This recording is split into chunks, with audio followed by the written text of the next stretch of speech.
संघीय संसदका दुवै सदनको चालू अधिवेशन अन्त्य, महत्वपूर्ण विधेयकहरू अलपत्र, प्रधान न्यायाधीश विरुद्धको महाभियोग प्रस्ताव पनि अन्योलमा। नेकपा एमालेद्वारा केन्द्रीय पोलिट ब्युरो र स्थायी कमिटी बैठकको मिति तय, पार्टीको सम्पूर्ण ध्यान स्थानीय तहको निर्वाचनमा लगाउने। रूसद्वारा अमेरिकी राष्ट्रपति जो बाइडेनमाथि प्रतिबन्ध, विदेश मन्त्री ब्लिंकन, रक्षा सचिव लायन टस्टिन तथा राष्ट्रिय सुरक्षा सल्लाहकारमाथि समेत प्रतिबन्ध।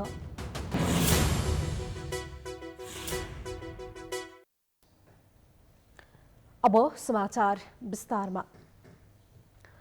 संघीय संसदका दुवै सदनको चालू अधिवेशन अन्त्य भएको छ। मन्त्री परिषदको सिफारिसमा राष्ट्रपति विद्यादेवी भण्डारीले प्रतिनिधि सभा र राष्ट्रिय सभाको अधिवेशन अन्त्य गरेकी हुन्। सचिवालयका महासचिव डाक्टर भरतराज गौतमका अनुसार नेपालको संविधान धारा 93 को उपधारा 2 अनुसार मंगलबार राति 12 बजेबाट अधिवेशन अन्त्य गरिएको हो। यसअघि चैत 2 गतेका लागि प्रतिनिधि सभा बैठक आह्वान भएको थियो। गत माघ 16 गते राष्ट्रिय सभाको बैठक अर्को सूचना जारी नभएसम्मका लागि स्थगित गरिएको थियो। मंसिर 28 गते संसदको चालू अधिवेशन सुरु भएको थियो। यो अधिवेशन अवधिभर प्रतिपक्षी दल नेकपा एमाले लगातार अवरोध गरिरह्यो। एमालेको अवरोधका बीच पनि एमसीसी सम्झौता व्याख्यात्मक घोषणा सहित अनुमोदन गरिएको थियो। यही अधिवेशनमा प्रतिनिधि सभामा प्रधान न्यायाधीश चोलेन्द्र शमशेर जबरा विरुद्धको महाअभियोग प्रस्ताव दर्ता भएको छ। महाअभियोग सम्बन्धी प्रस्ताव अब महाअभियोग सिफारिस समितिमा छलफल हुनेछ। सरकारले जेठ 15 गते जसरी पनि आगामी आर्थिक वर्षको बजेट ल्याउनुपर्ने संवैधानिक व्यवस्था भएकाले अब बजेट अधिवेशन बोलाउनु पर्नेछ।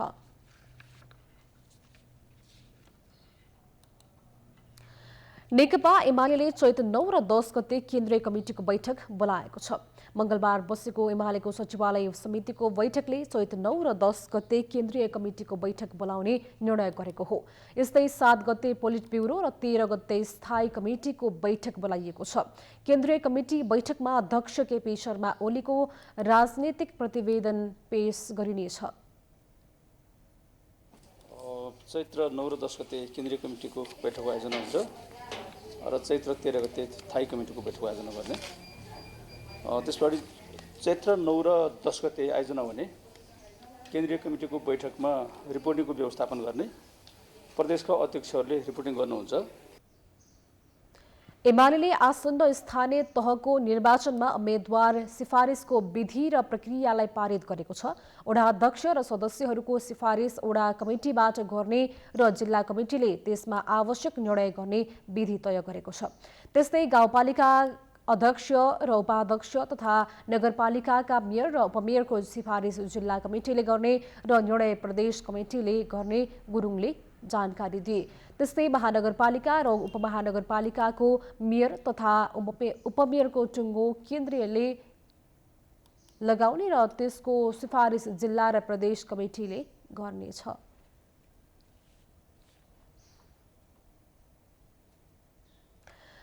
मुलुकमा कानून भए पनि ठगी, कालोबजारी, मिसावट, मूल्यवृद्धिका कारण बजारका हरेक क्षेत्रमा उपभोक्ता मारमा परेका छन्। राज्य मुखदर्शक बन्दा सर्वसाधारणको दैनिकी दिन दुगुना रात चौगुना कष्टकर बनिरहेको छ। एक रिपोर्ट। 15 मार्च 1962 का दिन अमेरिकी राष्ट्रपति जोन एफ केनेडीले प्रस्तुत गरेको सुरक्षा सूचना छनौट र सुनवाईलाई उपभोक्ताका 4 अधिकारका रूपमा घोषणा गरिएको सम्झनामा विश्वभर मार्च 15 मा उपभोक्ता दिवस मनाइन्छ। तर मंगलबार यो दिवस मनाइरहँदा नेपालका कतिपय उपभोक्तालाई यो दिवस नै थाहा भएन। पेट्रोलियम पदार्थको मूल्य वृद्धि, ढुवानी महँगिएको नाममा होस् या कच्चा पदार्थको मूल्य बढेको बहानामा पटक पटक सबै वस्तु तथा सेवाको चरम मूल्य वृद्धि भइरहेको छ। उत्पादक, आयातकर्ता, थोक विक्रेता, खुद्रा व्यापारीले अस्वाभाविक रूपमा मूल्य वृद्धि गरेका छन्। बजारमा कि वस्तुमै सिधै मूल्य वृद्धि गरिएको छ कि त्यसको परिमाण घटाएर उपभोक्तालाई मूल्य वृद्धि थोपरिएको छ। पहिले झोलामा पैसा लगेर बोरामा सामान ल्याउनेहरू अहिले बोरामा पैसा लगेर झोलामा सामान ल्याउनु पर्ने बाध्यतामा पुगिसके। कालाबजारी मौलाइरहेको छ। तर राज्य उपभोक्ताको दुःखप्रति मुख दर्शक मात्र बनिरहेछ। 80-90% भाउ बढ्यो तेलमा हैन। अब चिनीमा पनि लगभग 10% जति भाउ बढ्यो हैन। चियाहरूमा 20% भाउ बढ्यो है। दालहरूमा पनि 20% कै हाराहारीमा दालहरूमा पनि भाउ बढिया छ। चामलमा पनि 10% को हाराहारीमा भाउ बढिया छ। मानिसहरू खोइ बिस्कुटको भाउ 10 रुपियाँ हो भन्छ हैन। पहिले पनि 10, अहिले पनि 10 हो। चक्लेट पनि 40 रुपियाँ जाने डायरी मिल्क अहिले पनि 40 रुपियाँ छ भन्छ। तर त्यसमा तौल घटाएको चाहिँ मान्छेलाई याद हुँदैन रहेछ हैन। त्यो तौल घटेको अनुसारले त्यसमा पनि 10-15% त महँगो भएको छ। उपभोक्ताहरू पनि 5-10 रुपियाँ बढिरहन्छ भन्ने कुरालाई त अब यस्तै होला भन्ने खालको चाहिँ लागिसक्यो। नेपाली उपभोक्ता बिहान घरबाट निस्केर बेलुका घर नपुगेसम्म मात्र होइन, घरका भान्सामा ठगिएका छन्। बजार सरकारको होइन, व्यापारीको नियन्त्रणमा छ। उपभोक्ता अधिकार छ भने पनि नारामा मात्रै सीमित बनिरहेछ। यस क्षेत्रमा अधिकार स्थापित गराउन भनेर काम गर्नेहरूको आवाजको दबाब सरकारमा बस्नेलाई पुग्न सकेको छैन। उपभोक्ता अधिकार हनन भइरहेको छ। यो उपभोक्ता अधिकार भन्दा पनि उपभोक्ता हनन भएको दिनको रूपमा मनाएको जस्तो देखिन्छ। उपभोक्ताको हितको लागि काम गर्नुपर्ने उपभोक्ता अधिकार कर्मी संस्थाहरूको उद्देश्य लिखितमा त एउटै होला, तर गर्ने व्यवहारमा फरक भएको कारणले यो समस्या आएको। बजार स्वच्छताको कुरा पनि हुन्छ। उत्पादन गर्ने किसानहरूले भाउ पाउँदैनन्। बीचमा बस्ने बिचौलियाहरू मोटाएको मोटाइ छन्। उपभोक्ताको भान्सा महँगो बनेको बनै छ। अनुगमनकारी निकाय बजार नियमन र उपभोक्ताको अधिकार स्थापित गर्न भन्दा पनि आफ्नो प्रक्रियाको रटान गर्दैमा ठिक्क छ। 77वटै जिल्लामा चाहिँ सहायक प्रमुख जिल्ला अधिकारीहरू हाम्रो विभागको निरीक्षण अधिकृत हुनुहुन्छ। अनि उहाँहरूले चाहिँ हाम्रो उपभोक्ता संरक्षण ऐन र नियमावली अनुसारको बजार निरीक्षण गरेर त्यस्तो अनियमित भएको चाहिँ काहीँ फेला पर्यो भनेदेखि चाहिँ उहाँहरूले त्यो निरीक्षणकै क्रममा पनि उहाँहरूले सजाय गर्नुहुन्छ। संविधान र कानुनले स्थानीय तहलाई स्वच्छ बजार कायम गर्ने अधिकार दिएको पनि छ, तर यसको प्रभावकारिता देखिन सकेको छैन। उपभोक्ता संरक्षण ऐन नियमावली जस्ता कानुन बने पनि यसको कार्यान्वयन गर्न बाँकी छ। वस्तु तथा सेवा उपभोग गर्ने जो कोही उपभोक्ता हुने हुँदा र दिवस मनाइरहँदा प्रत्येक उपभोक्ता आफै सचेत हुनुपर्ने देखिन्छ। साथै उपभोक्तालाई सचेत र जागरुक गर्ने दायित्व सरकार तथा वस्तु वा सेवा उत्पादन, आयात, सञ्चय वा बिक्री वितरण गर्ने प्रदायकबाट हुनुपर्ने। वस्तु र सेवा उत्पादक, प्रदायक वा विक्रेताहरू उपभोक्ताप्रति जिम्मेवार हुनुपर्ने। बजारले उपभोक्तालाई सम्मान गर्नुपर्ने स्थिति अहिलेको आवश्यकता हो। प्राइम टाइम्स एचडीका लागि क्यामेरामा राजेश ढकालका साथ हरिशरण नेउपाने, काठमाडौँ। समाचारको सिलसिला जारी छ। हामी विश्राम पछि आउँछौँ। कि समाचारको साथमा गर्वैदेखि बलियो छ। अब बाँकी समाचार। तपाईँ सवारी चालक अनुमति पत्र लाइसेन्स लिन खोज्दै हुनुहुन्छ? त्यसो हो भने यसको लागि धेरै महिना धैर्य प्रतीक्षा गर्नुपर्ने स्थिति छ। लाखौं व्यक्ति लाइसेन्सको पर्खाइमा छन्, तर अत्याधिक चाप बढेको भन्दै सरकारी निकायले अनलाइन आवेदन नै बन्द गरेको छ। एक रिपोर्ट। पहिले भौतिक पूर्वाधार तथा यातायात मन्त्री रेणुकुमारी यादवले 2 महिना अगाडि बोलेको विषयमा ध्यान दिनुस्।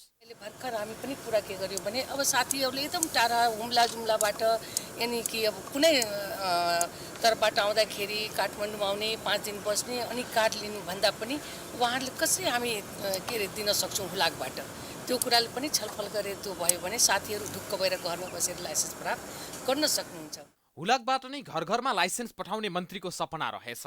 अब सेवाग्राहीको पीडा। व्यवस्थित तरिकाले म्यानेजमेन्ट गर्न नसकेको देखिन्छ यसमा चाहिँ मेन गरेर। अब अहिले फर्म भएर 1.5 वर्ष पछाडि आउँछ भने अहिले गर्नुपर्ने काम कतिपय रोकिरहेको हुन्छ। साधन नहुँदाखेरि आउने जाने समस्या हुन्छ, हरेक समस्याहरू हुन्छ।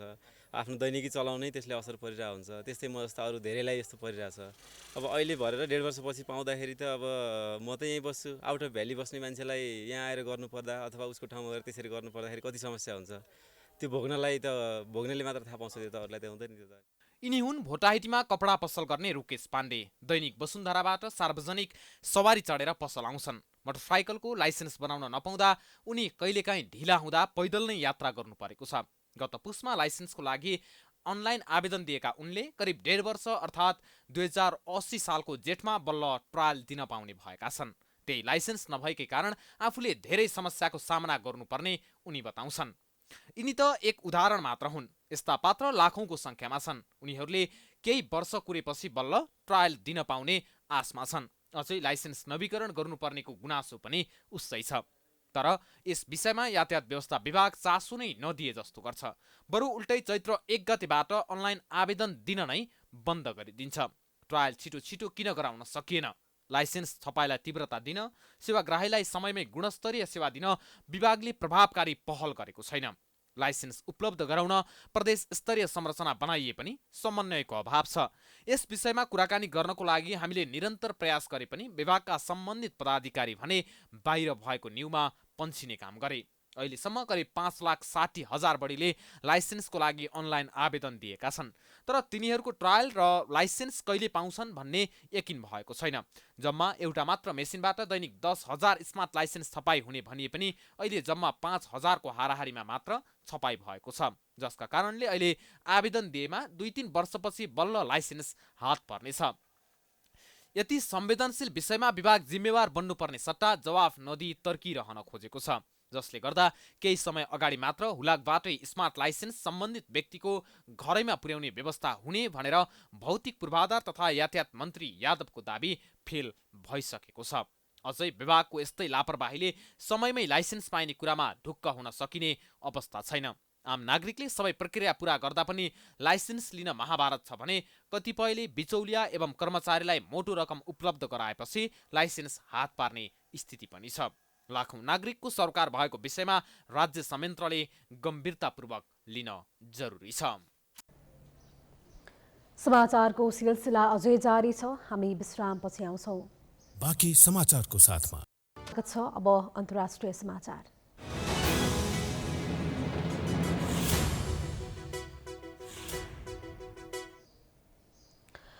रुसले अमेरिकी राष्ट्रपति जो बाइडेनमाथि प्रतिबन्ध लगाएको छ। रुसी विदेश मन्त्रालयले राष्ट्रपति बाइडेनसँग अमेरिकी विदेश मन्त्री एन्टनी ब्लिंकन, रक्षा सचिव लॉयड अस्टिन, राष्ट्रिय सुरक्षा सल्लाहकार जैक सुलिभन र CIA प्रमुख विलियम बर्न्समाथि प्रतिबन्धको घोषणा गरेको हो। यसले अरू मानिस पनि प्रभावित हुने विदेश मन्त्रालयले बताएको छ। यस रुसले युक्रेनमा आक्रमण गरेपछि अमेरिका र पश्चिमा देशले रुसमाथि प्रतिबन्ध गरेका छन्। केही रुसी कम्पनी र मानिसलाई पनि प्रतिबन्ध लगाइएको छ। अमेरिकाले रुसबाट तेल आयात पनि रोकेको छ। पश्चिमा देशको प्रतिबन्ध र चेतावनीपछि रुसले रुसी तेल प्रतिबन्ध गर्नाले यसको मूल्य $300 प्रति ब्यारेल पुग्न सक्ने चेतावनी दिएको छ। यस्तै जर्मनीका लागि मुख्य ग्यास पाइपलाइन बन्द गर्न सक्ने चेतावनी दिएको छ। रुसी कारबाही यसकै प्रतिक्रियाको रूपमा आएको बताइएको छ। अब खेलकुद समाचार।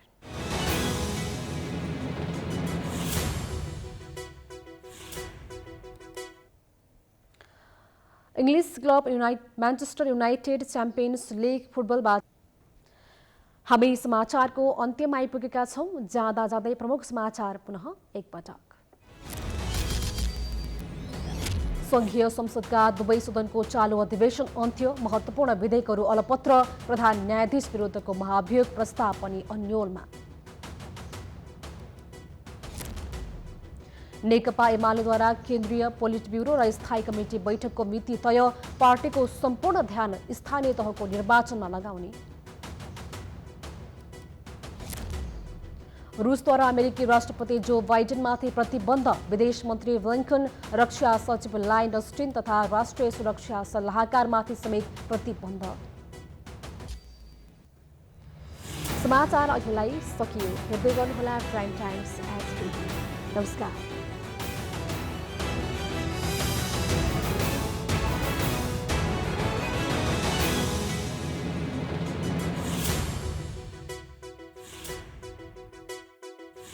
निशा